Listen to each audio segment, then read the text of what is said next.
Hello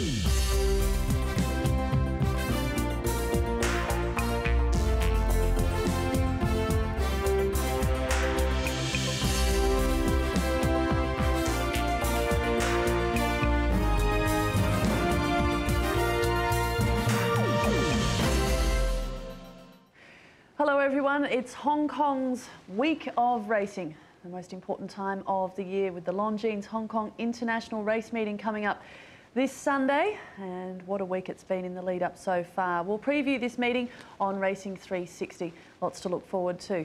Joining me for this all-important look at the most important meeting of the year in Hong Kong, Darren Flindell, Brett Davis and Clint Hutchison. Well, the lead-up's been great so far, hasn't it? And a significant turning point in the weather this morning, which was most important, because I think it's been a real worry for everybody preparing their horses. And well, at least the sun did come out today and it's expected to remain. That it is, Darren. Yeah, Sunday should be a perfect day, hopefully, weather-wise. And we're in for some great racing. I mean, these races are always terrific every year, but I think this year overall, right through all four races, are very, very strong competitions. An all-star cast from all over the world lining up on International Day here in Hong Kong. Clint, today you're no doubt looking forward to. Yeah, it should be sensational. I think Hong Kong's chances have taken a little bit of a blow in a couple of the races with the barrier draws, but we'll talk all a little bit about that later. But it's going to be a great day's racing, as it always is. The weather, as you touched on, Darren, has been somewhat unseasonal, the worst December on record. Yes, but unfortunately, the good thing, local people would be fully aware of this, but for our foreign viewers, as long as we don't get any rain on the day, the track will be fine. And with the forecast, I think we're looking at a good track. Okay. We're going to start off by looking at the Hong Kong Vase, the first of our four feature races. The Longines Hong Kong Vase, historically a race that has seen French-trained horses dominate. They've won 6 of the last 10. In 2012, the charge from France will be led by defending champ Dunedin, also now the winner of Australia's 2 most prestigious cups.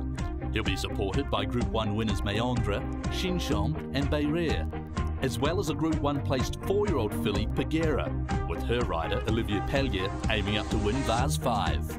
Heading a classy British contingent is Sea Moon, who defeated Dunedin in June, fresh from fighting out the Group 1 Canadian International Joshua Tree and Dandino. On pace filly Dancing Rain, with a horse that is often featured as a Group 1 place-getter, Red Caddo.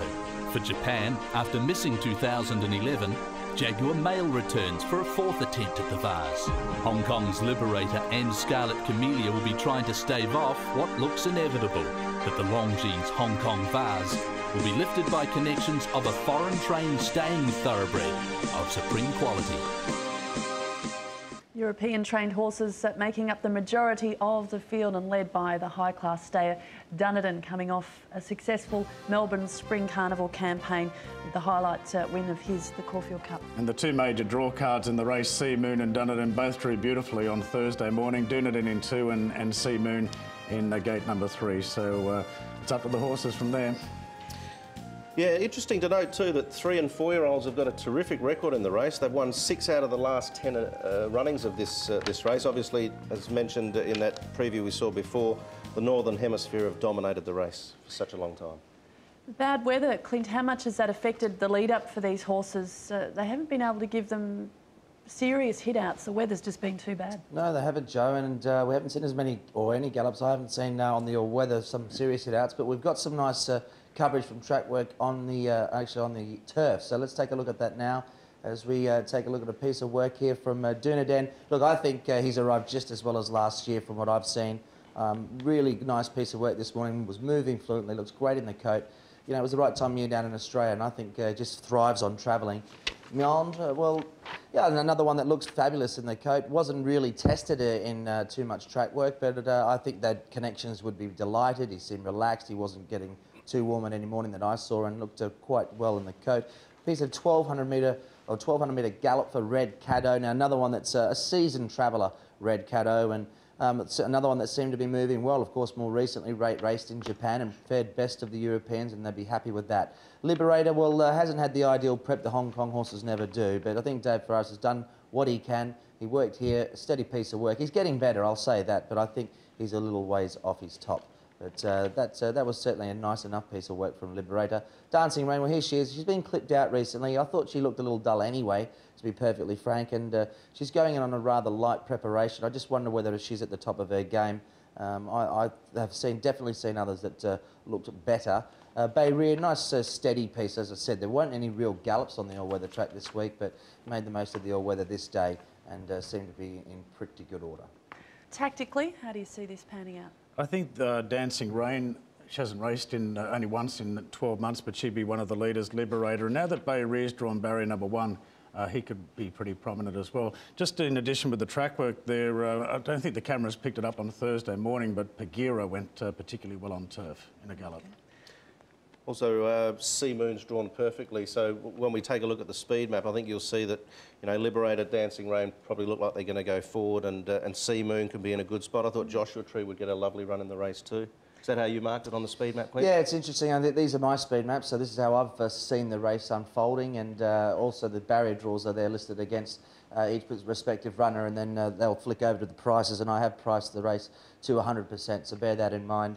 And I've got, I think Liberator will go forward and lead, and Dancing Rain will press on. Joshua Tree was, positively ridden recently overseas in Canada, and I think that'll be the same there. But whichever way you look at it, Sea Moon is going to get a lovely run, I think, in the 1 out, 1 back. And Dunedin, from that low gate, I think Craig Williams sort of be midfield on the fence. So the one that it might pose a problem for with the barriers is Meandra. I did like that horse with the form, but could be tricky from that barrier. So Clint marking Sea Moon as the $4.50 favourite for the Hong Kong Vase. Let's now catch up with the horse's trainer, Sir Michael Stout. Yes, he lost a little bit more weight than we would have liked travelling over, but each day he's picking up. He's put the weight back on now. So I hope we'll have him in good shape for Sunday. He'll need to be. And apart from that, I mean, I was obviously, he sort of handled Dunedin quite well when they met it back in the UK, and Dunedin looks one of the favourite runners, so it's got to give you some heart. Yeah, that's back in June. You know, he has to sort of reproduce that to win the race. You know what it takes to come here and win. You've had a lot of success in the past. Do you think this guy's got the ability to do that? He certainly has the ability. His form tells you that. He's just marginally the highest rated horse in the race. So he's in there with a shot. Well, we saw what Dunedin did in the Caulfield Cup this year, showing that he still got it. And Sea Moon has just given him a toweling there. And Sea Moon's only had the 2 starts since. He failed like so many runners that here in the Arc on the very heavy ground, but it looks as though Sea Moon's going to be pretty hard to beat. Well, let's now hear from Mikel Delzang. He's been in Hong Kong this week preparing Dunedin, who's come off a rather arduous campaign in Australia. Well, I hope he'll do the same. He looks in good form anyway. He travelled well from Australia, and he did his piece of work yesterday with Craig riding him, and he was happy. Because obviously the Melbourne Cup run, I mean, they went no gallop, and it looked on vision to be a run that probably wouldn't have taken much out of him. Yeah, no, it's true. But, I still don't know if the only reason of his defeat was the slow pace and the fact that we were quite far. Or maybe he was a bit tired from the Caulfield Cup. After a big travel, coming from France, having a hard race, and then a second one 2 weeks after, could have been a bit hard. Clint, Dunedin's been a real eye-catcher at track work this week. He seems to thrive when he hits Hong Kong. He does, and I think coming out of the spring from Australia, he obviously loves Australia, and he's arrived just as well, if not looking better. So I think the connection should be, quietly confident. Meandra is about the 3rd pick in the market there. It looks as though he's had a limited preparation, which would have to be a bit of a concern. And we're looking at a race replay involving both he and Joshua Tree here in France over the 2,400 metres. None other than Orfevre wins this one, though, and I think that looks outstanding for him. Yeah, I agree, Clint. I mean, we were discussing Meandra, all during the week about being the possible horse to beat here, but he's drawn off the track. Joshua Tree hasn't. He's drawn particularly well, and of course went to Canada and was able to win the Canadian International, I thought, quite comfortably from Dan Dino, who is another one that's drawn a little bit poorly. So Joshua Tree has fared well with the barrier draw. Well, we saw some footage of the mare Dancing Rain freshly trace-clipped at track work earlier in the week here in Hong Kong. Let's now hear from her trainer, William Haggis, to see how she's been faring. I'm not clever enough to tell the jockey what to do, and he's not stupid enough to listen to me, but I would suspect he'll go forward, yeah. And she produces her best form. I mean, obviously, you have to go back a little while to see her best. But like you said, she hasn't had an arduous season. So, you know, if she brings her Group 1 form of winning the Oaks, etc., here, she should go very close. I'm sure she'll run well. You know, she won on Champions Day last year. She's only run twice since. One was a misfire in Japan, and then that run the other day on Champions Day. So I know she's been off a long time, but she's in good shape. And do you see that as an advantage going in on a lighter prep, because a lot of the others have had a long season and you're going in a fresher horse? I did see it as an advantage before I got here, but of course as you get closer to the race, everything's a big danger. So, but she's fresh and well, and she'll give it a shot. Like Dunedin, Red Caddo is coming off a strong campaign in Melbourne, but before he got to Hong Kong, of course, hit Japan for the cut there. Yeah, I thought the run was fair. I don't think he went well enough in Japan really to be taken seriously this year. Although last year he was beaten a nose in the Melbourne Cup. He went out at 16 to 1. So having been beaten in the Melbourne Cup and the Japan Cup, I'm not sure what type of price you'd be looking at this time around. Good honest stayer, there's no doubt about that. He's run a lot of placings behind some very, very good horses. I just wonder whether, you know, he might be suited better towards the longer trips of 3,200 or something rather than the 2,400, but I'm sure he'll give it his best. Gerald Mosse rode Red Caddo in the Japan Cup, and he has the prize right on the horse in the Vase. Yes, he was probably one of the best European horse compete there, and showing then in the Melbourne Cup it was not really suited style. It was too slow, and then he finished quite well, but I would say much difficult to do it from the back, like no one come back from behind that day. In Japan the other day I get a little bit traffic jump, a bit crowded, but he finished pretty well his races, and I believe for his third run will be the best in Shatin. I believe I saw him after the Japan Cup. He's coming here and looks happy. I think with the rain even suit him even better, like if the ground is not too hard, that he will enjoy the cat for sure. The signs have been good around Red Caddo. He's certainly building up the frequent fly points at the moment, but in these big races, he's always thereabouts. Yeah, we're expecting a good run from him in the Japan Cup. We saw Jaguar Mail down the course yet again. Pagera is a horse that you mentioned earlier on the show, Darren. Caught your eye at the track? Yeah, a few people were speaking about that. Pagera did work particularly well, so it might be a little bit of a surprise packet. And Shinshon, well, perhaps soft ground, that might seem to be a key that night in Singapore. Yeah, exactly. And for me, Shinshon's a little bit like Dancing Rain, hasn't had that much racing of late. So going into a Group 1 contest over 2,400 metres, I think Shinshon's up against it. Yaga Khan with a representative in this year's Vase, Bay Rear. Well, as I mentioned before, Joe, I mean, the young horses have got a very good record in this race. I'm actually going to take this race form and tip something later on in the internationals from it. So with that in mind, I need to respect Bay Rear here.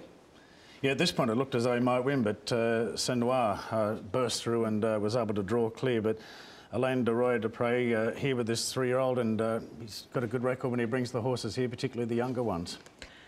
Light representation of Hong Kong trained horses with the up-and-comer Scarlet Camellia, also Liberator, a horse that's been a bit off his game of late. I think Scarlet Camellia is out of his depth against these, and Liberator's capable, but his lead-up forms, I just don't know if it's good enough. It doesn't look that way, but I think tomorrow they'll roll forward with him, and you know, when he gets rolling forward in his own rhythm, he could improve. I mean, he's just been out of sorts though, but we know 1.5 miles his go. He wasn't knocked around late there, Brett. Hong Kong haven't won this race ever, I don't think. They've had a couple of placings. Thumbs Up ran a great race last year behind Dunedin, but they're not in it for me. Well, tips for the race. I'm going with Sea Moon, number 1 here. I think he might be just have a slight edge over Dunedin. I thought they were the 2 winning chances. Pagera on the basis of her work the other morning, 3rd selection, and Dancing Rain, who should be right up on the speed. But I really think it'll be a battle between the top 2. Yeah, I was initially going to tip Meandra, but he's drawn off the track, so I'm going to follow the form from Orfevre and go with Joshua Tree, number 5, to beat number 2, Dunedin, 1 Sea Moon, and Meandra. If he gets a bit of luck from the 10, he can win it, but I think he might struggle out there. I think Sea Moon deserves to be the one to beat in this particular contest, so I think Sea Moon can take it out over Dunedin. They bring in the Royal Ascot form. I think they'll be hard to beat. Meandra will need luck from the gate, but might have the quality to win. And I don't think Shishon is just a soft ground horse. I think his run last year behind Rulership was good. He had excuses.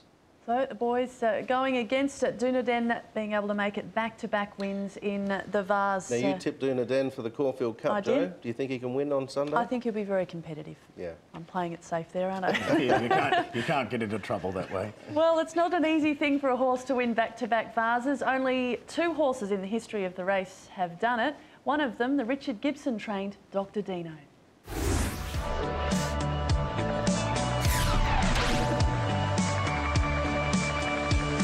Well, he was very consistent and he was very brave, and my goodness, he could travel. He went around the globe twice. You know, his best year was Singapore, Dubai, England, America, and then back to Hong Kong again. So that's very unique for any thoroughbred, and he was remarkably tough and consistent. Dr. Dino from Cajano and Bassoni. You know, when you win any international Group 1, it's always an emotional day because you're competing against the best in the world. I see the film on numerous occasions, and every time he crosses the line in the film, I see the horse beat. So you have a pang of anxiety and sadness because we never talk about the second horse, and it's actually very nice to see on the list Jaguar Male still running and still performing at a very high level. Dr. Dino's lunged at Purple Moon, it's close. I think the French trainers have done a remarkable job in the last 10 years. I think they've overachieved, and you know, the French trainers in comparison to the British, even the Japanese, the results have been remarkable because they've planned these trips 6 months out. So I think the French will come again with a really, really strong contingent, and I'd back against them at your peril.